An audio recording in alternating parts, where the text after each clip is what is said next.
Online grocery platform Grofers has rebranded to Blinkit as the company marks a pivot to quick commerce to deliver products to customers in under 10 minutes in several cities. The company said it is already processing over 1 million orders a week across 12 cities in the country.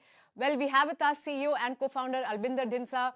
Albinder, firstly, what prompted the rebranding of the company? You know, Grofers has been around for the last 7-8 years. You've been doing 10-minute deliveries as well for the last few months. And Grofers as a brand was something customers had become acquainted with. What made you decide that this is the right time for a change? Thank you for having me. I think as we've gone deeper and deeper and scaled up the quick commerce model, what we also realized that because we are a 10-minute delivery company, the customer's expectation of what they want to get in 10 minutes is now changing very rapidly.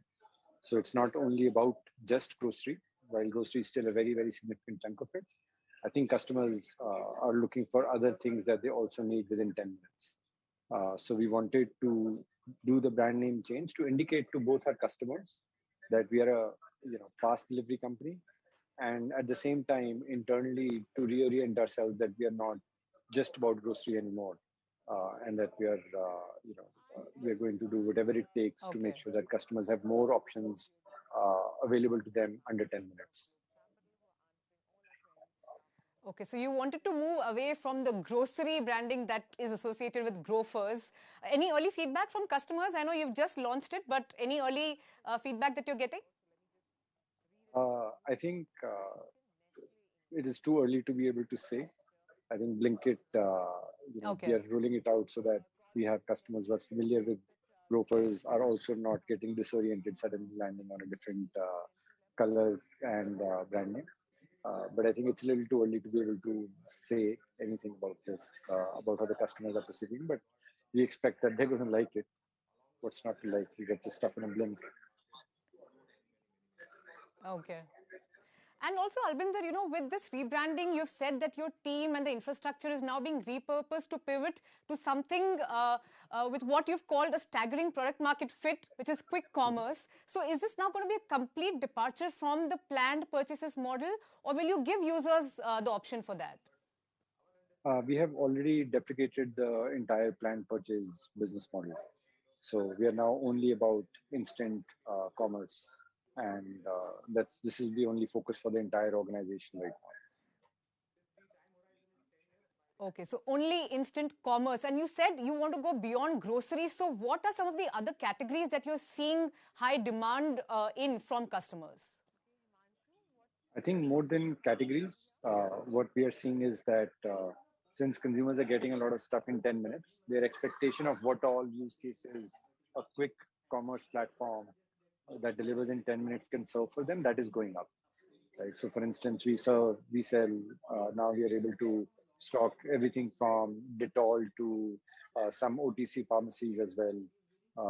It's winter time in Delhi, so we're seeing a lot of people searching for heaters. So our partners have now made heaters available on the platform. So a lot of these items, which are more to do with what is available in 10 minutes and can we make it available in 10 minutes. So all of these items are actually getting live on the app fairly quickly. And of course, depends on the season, whether they come live on the app for some time or they stay forever. But we are seeing these use cases being met by Blinkit now. For instance, it's also wedding season in most of India right now. And we are seeing an increasing demand for envelopes and safety pins and a lot of these little things which customers now expect a quick commerce platform like Blinkit to actually keep and deliver to them. Okay. Interesting use cases there. And you're looking to now, service customers across all these products and categories. Is that what will also differentiate you from the competition in the space? Because the competition is really heating up. There are heavily funded players such as Swiggy, Dunzo, Zepto, Big Basket, now Ola also getting in. Is there room for many players in this space, or do you think there will be consolidation eventually?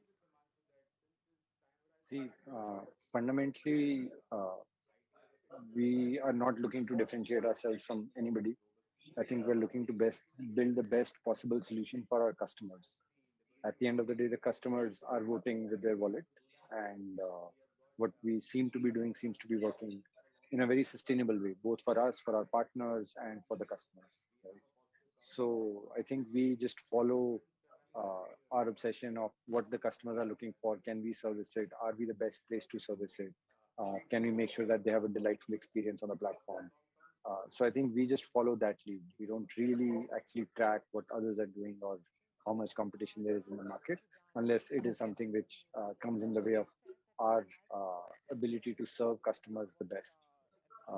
Or if it is something that we can learn to serve our customers better than what we currently do. So I think that's the extent of how we go about this. Because I also believe that this is a fairly large market, right? And there will be a lot of Okay. opportunities to build great businesses.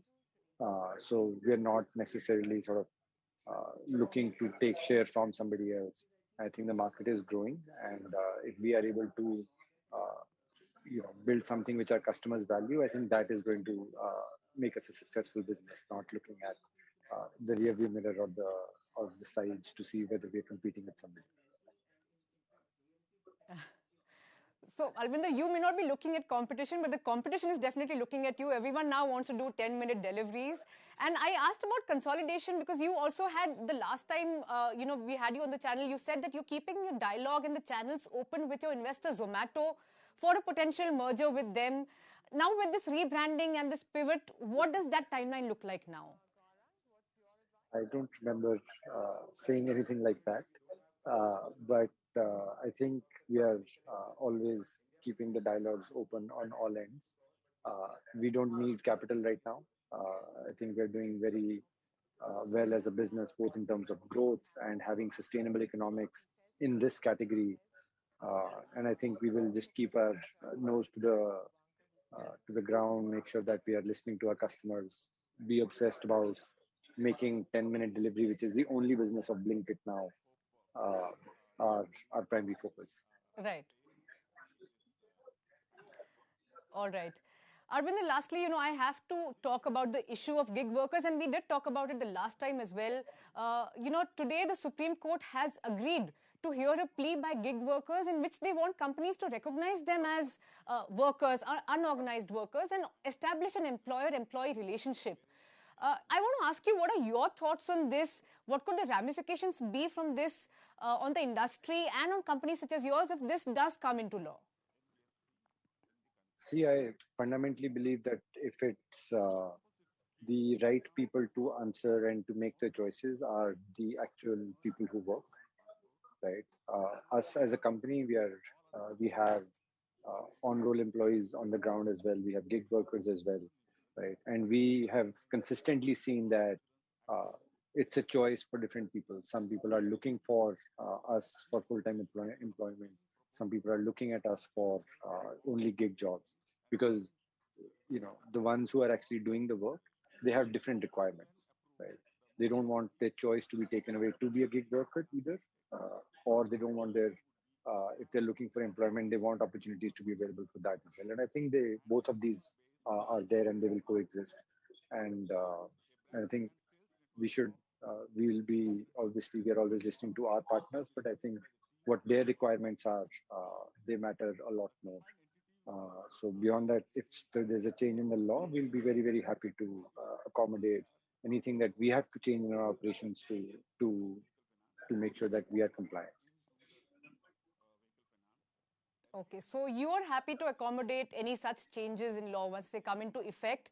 But we have seen across the world, a lot of courts are now ruling in favor of gig workers to be recognized as employees, as workers. Do you see India going down that path? And do you think that will be good for the sector, both for the workers and for platforms like yours? Actually, I have no idea, to be honest, because I don't know if that Okay. change is something that is being required or that the gig workers are looking for it necessarily. So I'm actually not well placed to be able to give a very strong opinion on this.